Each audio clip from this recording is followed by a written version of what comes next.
been around for some time. At the core, we tell stories. We've always been telling stories.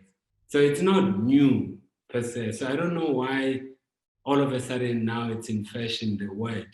But everything we've been doing has been telling stories. So I'm glad it's now used a lot, but I still think that it's kind of not old, not new. It's something we've been doing for a very long time now.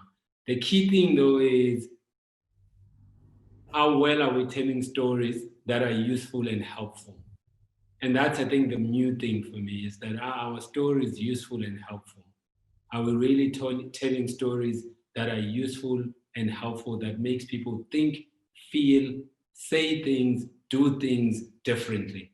If we're doing that, then the power of storytelling is really working. But if we're just telling stuff, bubblegum stuff, that do nothing, that don't make people think, that don't make people do things different, that don't make people say things differently or feel differently, then I don't think we're winning with storytelling. If I think about who's doing it well, I mean, when I go to Nigeria and I look at music and I look at film, whether it be in Nollywood, or I look at music in Nigeria, Afrobeat, that's storytelling. And that is really done well. And so if I move down and I go to Tanzania and I listen to the musicians there or filmmakers, they're telling stories well. If I come to South Africa, I must say, as someone who everything I watch is on a mobile phone or a laptop, I don't own a TV. I've been more fascinated by filmmakers in South Africa than necessarily advertising makers. So the filmmakers like short format, long format, those are the ones, whether it be on Netflix or in cinema or on YouTube, full film, all of that. Those are the ones for me that have been really helping me think, feel, do differently. I mean, I remember watching Five Fingers as a film that for me made me think and do different. I remember watching Ingleba, and that was like really something that made me think. And then I remember not many years ago, actually, I watched an Afrikaans film. It was called Squan 8. And Squan 8 was the first time I watched conservative Afrikaner men grappling with their sexuality. And it was just an amazing film that contrasts conservatism with sexual orientation openness, but the conflict and the tension, all of that. So that made me think because I was not thinking that way before.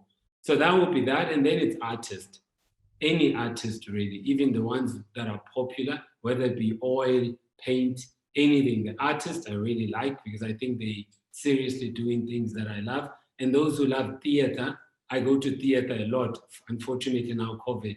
So when I go to theater, that's a lot of great storytelling in theater. And there's a lot of actually Black writers and Black directors and producers in theater that are doing amazing work. So for me as a marketer, I would say that I think marketeers can't just be looking at advertising 15 second, 30 second. You have to go outside that storytelling and look at how are other people telling stories in radio. Like the radio drama. I actually listen to a lot of radio drama on podcast actually. I love radio drama because when I listen it in Lesedi or I listen it on Zulu or Ukhozi FM or Mhlobo NN, it's a different drama. Even if it's the same story, but the way the cultural nuances, the language, that you can't take away from that story. It's great. So I think marketeers, if you really want to expand your storytelling narratives, you have to go listen to the things that people don't always give kudos to, especially radio drama. There's amazing storytelling there. I mean, it's just, and radio is truly the theater of the mind for me because I don't see visuals. So I have to visualize what they're talking about. And I have to laugh at the things that and try and visualize it. And that helps as well. So I would say, yeah, it is important, storytelling, but if you're a marketeer, it will be best that you expand where you get inspiration from and broaden it. I mean, I even go and watch Bollywood and I listen to Bollywood, not just Nollywood, but I like the way Indians tell stories.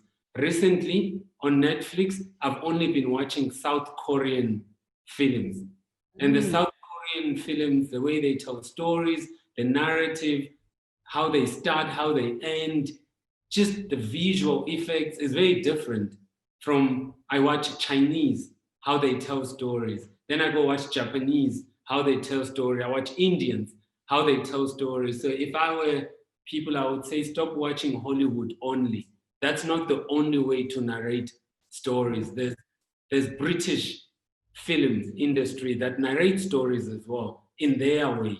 Then I go and watch Eastern European, like it's dubbed, it's Russian, and I don't know what they're saying. Sometimes I don't even watch the subtitles. I'm just watching the way people act. So I mute so that I can see visually what are they talking about. What are they writing? I mean, the film I watched on South Korean, I think it was South Korea, the one that won many Oscars recently. And I liked that film a lot. And it was just so well told, and I could relate to it as a South African. The poverty, the aristocrat, the poor, the have-nots and the have-lots, all of that is something we have in this country. But how they tell that story, it's in their cultural context, but it's told well, but I can also relate to it. And it travels. Just because it's done in South Korea, it travels. And it's got just English subtitles, but I can still understand. I can understand the emotion. I can feel it. So I must say, if I were encouraging marketeers to expand their storytelling, please just broaden where you watch. Stop watching Hollywood only. It's not the only place where stories are told. Yeah, absolutely. I totally agree. In fact, you remind me of a post I shared on Facebook where I said, and so what you're speaking to is the idea that in order for you to tell stories, there needs to be a certain level of understanding. So you can't tell stories or relay or express a story without having immersed yourself in the different worlds. So my status was people should even quit watching Netflix and watch other forms of content. Um, from an agency or from an industry point of view, what I'm realizing is that maybe that's why most of the work looks the same, because all of us are watching the same type of content. We have the same frame of references. We all allude to the same things. We point to the same things. We're watching the same content. And the way it is right now, I feel like that also takes away from the uniqueness of the individual agencies. Literally, as a client, if you want creative work, you can go anyway because we all coming from the same point of view, which I think takes away from so there's the because great storytelling comes from insight, and insight is real life, and then there's the creative element in how you tell the story, but it needs to be informed and be grounded in something that is absolutely powerful, which is hinged on human beings, human behavior, and the human psyche. So I see we've got more questions. I'll take just two more, and I'd like you to just briefly answer these ones, and then we'll get into why we're here. So this is from I hope I can pronounce your name, Christabel Pinkerton, I think. So the question is, how can we get other marketers, strategists to get out of the mindset of viewing consumers with a single mind or with a single story or lens and start an understanding consumers beyond the data? I think you like this one. It's I like when you say beyond the data because I'm assuming then you are understanding that it's end to end. It's not either or. So I'll start there. In my world, it's end end, not either or. So I still, partly because I'm a statistician by training and mathematician, so I have a bias towards data, but I also know that data on its own does not tell you why. It just tells you who, when, how, where, what. But the why is in the us being able to observe others. So the way I see it is that how do you make sure there isn't a single story? It's also if you're writing the brief, which is not something I see all the time from especially junior marketers, even brand managers or marketing managers. There's a laziness on brief writing where you're just filling in the template.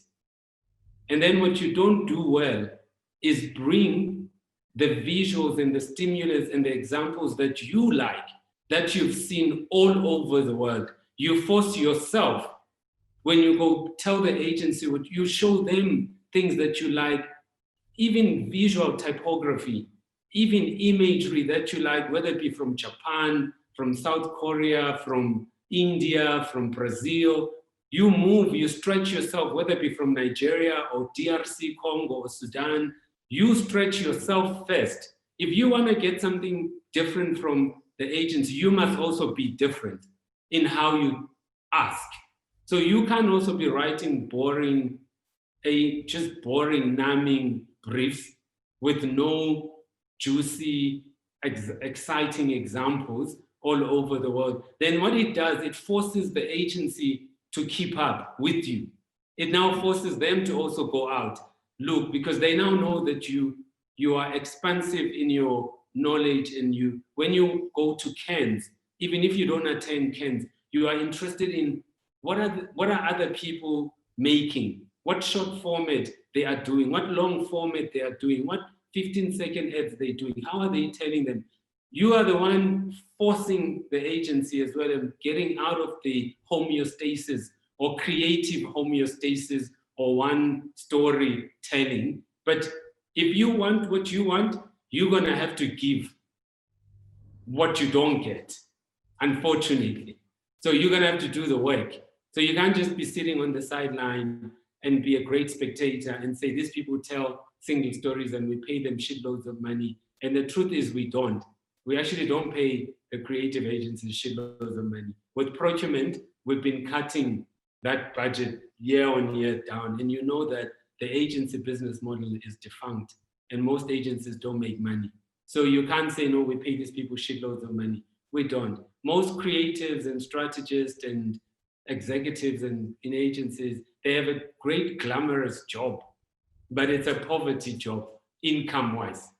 It's a great job visually, but when it comes to income, really it's an income great earning job. So to use money that they tell a single story, but we pay them well, that's not really true.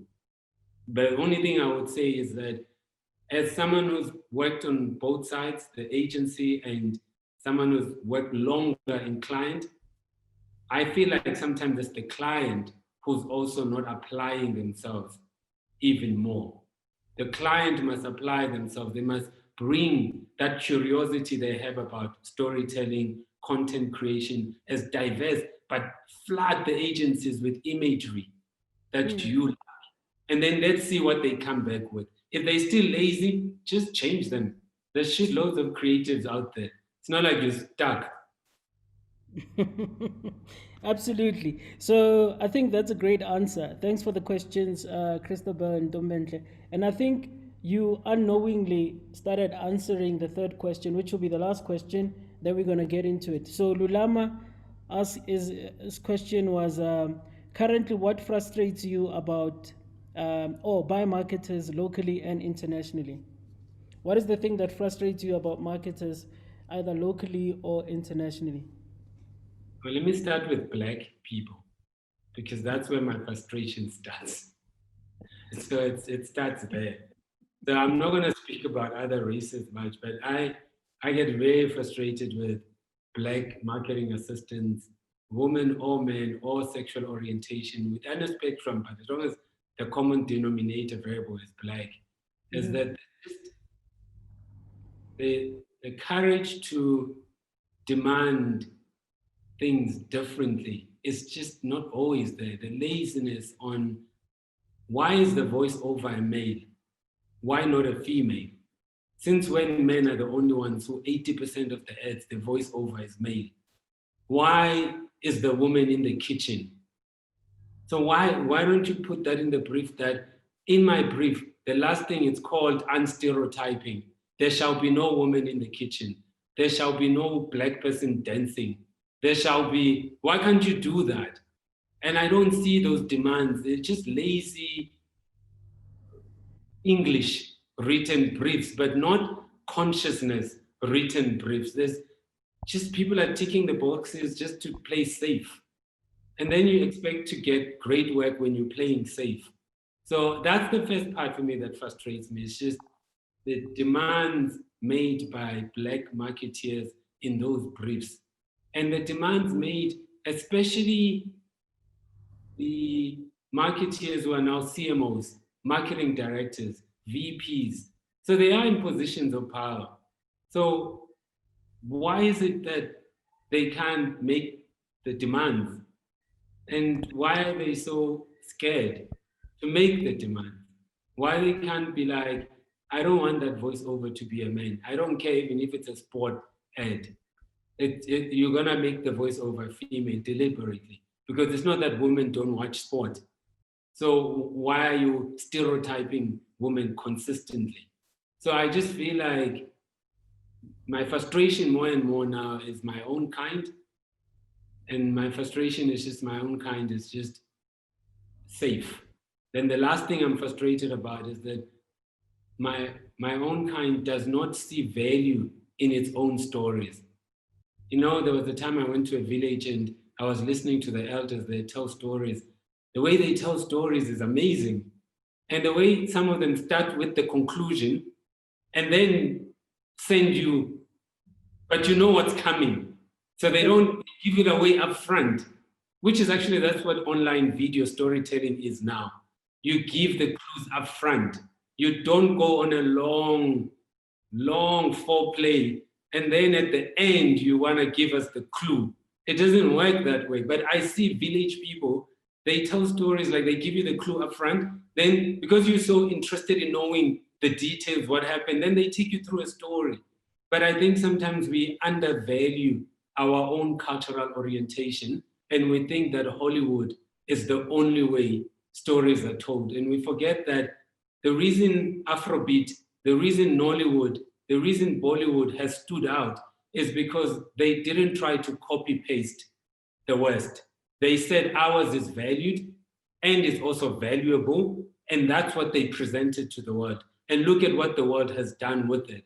And I just think we need to perhaps decolonize the marketing black people first and decolonize our own minds so that we have enough pride in our own cultural orientation. And that's what we present in the brief. Amazing. Amazing. Thank you very much. In fact, it feels like we've already got into the lecture before we got into the lecture. Thank you for the amazing questions.